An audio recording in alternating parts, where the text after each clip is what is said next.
So for those wanting a pretty modern iPad that's also affordable, the iPad Air 4 might come to mind because on the used/refurbished market, you can find this for $300 to $400/pounds. And so should you buy this in 2023? Well, yes, I definitely think you should. It's a much better buy than the iPad 10, so let's delve into my thoughts. So let's begin with the design of this iPad, and this is boring in a good way because this looks like pretty much every iPad Apple's released for the last few years. You have rounded corners, flat sides, pretty thin equal bezels on the front, and a single camera on the back. So yeah, not the most revolutionary design for a tablet, but it works, and it still looks relatively modern for the most part. And yes, I'm aware the Air does have slightly thicker bezels compared to the iPad Pro, but to be honest, unless you're comparing both these iPads, you're not going to pick up on the slightly thicker bezels. They're fine for the most part. Also remember, this was the first iPad to actually launch in proper colours. We've had gold and rose gold iPads in the past, but this was the first iPad to get green and blue, so yes, for those wanting some fun colours, you can get that with the iPad Air, though do remember these colours are very subtle compared to the new base iPads. Now for those wondering about the durability of these iPads, since they have had bending issues in the past, that's thankfully not been the case for the iPad Air that my mum uses. She's definitely not the most careful person with her tech, but thankfully this has been mostly in good condition, though also the paint has kind of worn off around the ports, but apart from that, durability wise, this has been very good. And by the way, would like to remind you guys, like this video and subscribe for more content like this, it would be appreciated. Now moving on to my thoughts regarding the display, this actually has the exact same display as the M1 iPad Air. So of course, it's 10.9 inches, it has a resolution of 2360 by 1640, the brightness is 500 nits, and it's also fully laminated, it has P3 support, and also an anti-reflective coating. And those last 3 points are the big advantage this has compared to the base iPads. Yes, I understand the practical advantages of not having a display that's laminated. It's definitely cheaper to repair, but apart from that, a display that's laminated is a big upgrade, and it makes a massive difference, especially when using the Apple Pencil. So yeah, this iPad Air for the price offers very similar specs to higher end iPads display wise. The only thing you're missing is 120Hz, but to be honest, I can live without that. The display on this is still very good. Now moving on to the specs, this offers the A14 chip and 4 gigs of RAM like the iPad 10, so that should tell you this still performs like a new iPad for the most part.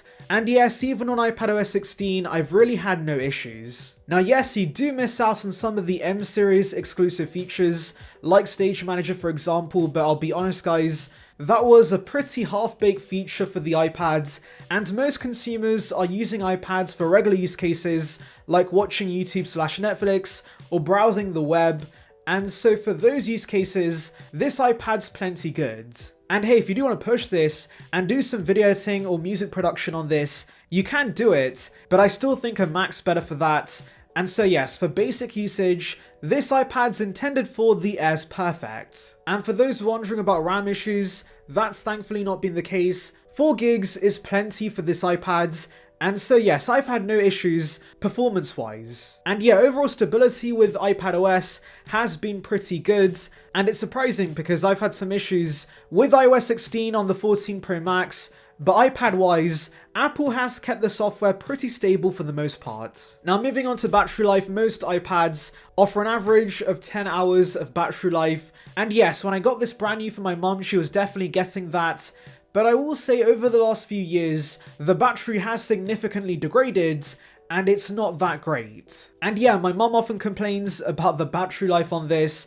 Now thankfully fast charging means you can top this up pretty quick, but it is a shame the battery degraded so fast on this. Maybe it's just my mum's iPad being funky, but I did definitely notice, compared to other older iPads in the family, this one having the worst battery life. And that's why I do kind of wish we had battery health natively on the iPads, like we do on the iPhone and of course the Macs. Now you can use coconut battery, and if I do remember to use it, I'll show you guys the battery health on screen right now, but yes, I was semi-disappointed by the battery life on this iPad. And that's why I would recommend going Apple Refurb, because they replace the batteries in the iPads, and so you can be sure you got a new battery inside, giving you the best battery life. And yes, I do want to reiterate, if you get a new battery inside, this iPad Air is going to be fine for most of you guys. But yes, there is enough chance the battery does degrade pretty quick, like it did for my mum's iPad, so do be aware of that. And actually, upon further research, it seems the iPad 9 and iPad 10 does actually beat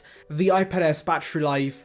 And so it's interesting Apple does not mention that on their site. But anyways, the iPad Air is still pretty good for most consumers if you have a new battery inside. Now let's move on to accessories, and this again is a big advantage the iPad Air has compared to the iPad 10, because you get Magic Keyboard supports and also Apple Pencil 2 supports, which are both much better accessories. And because Apple's been selling these accessories for a while, you can find these on the used/refurbished market for super cheap. And so if you are in education, you should definitely get this iPad, because this combo of the Magic Keyboards, the iPad Air and the Apple Pencil 2 is perfect for note-taking and general use in school, uni or college. Now moving on to the cameras on this iPad, this I guess is a weakness of sorts for the iPad Air, because on the back there's nothing special. It's a regular 12 megapixel sensor that produces pretty ordinary shots, though that's completely fine because most only use the rear cameras for scanning documents, and so the front-facing camera is more important, and that's where this iPad lacks because it does not have center stage. So for those not aware, center stage basically allows an ultra-wide front-facing camera to follow your movements. So for example, if you're on a FaceTime call in the kitchen, then of course you can freely move around and the iPad's going to follow you, whereas that's not going to be the case with the standard sensor on this iPad. Now don't get me wrong, it does do the job, and if you're going to stay in one place, it's completely fine, but center stage does make a big difference, and so that is a big advantage newer iPads have. Now moving to speakers and mics, the speakers on these are very good. They're not the quad speakers you get with the Pros, but there are speakers on each side of the iPad, creating a stereo effect, and yeah, they're perfectly fine for watching videos with, and the mics on this, by the way, are great. They're perfect for Zoom calls. Has been mostly the same since iOS 11, I believe, but with iOS 17 we could see Apple give us more customizability.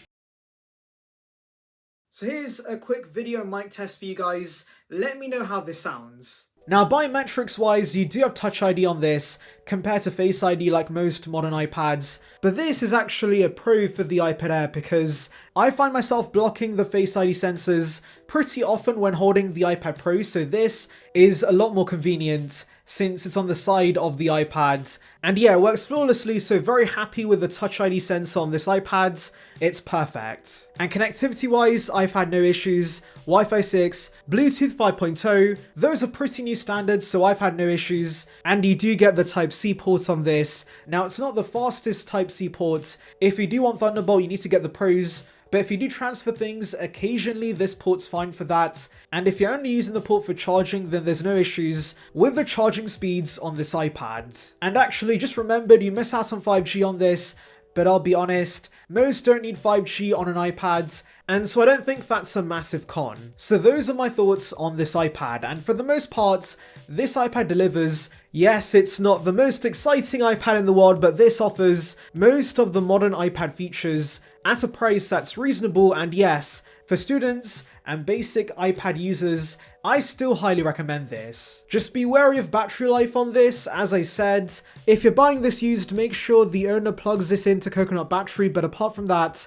yeah, I've had no issues. So that's about it guys, but if you do have questions regarding this iPad, let me know in the comments. Anyways, thank you for watching guys, make sure to like and subscribe for the latest Apple news and rumours, and on that note, I'll see you guys in the next one.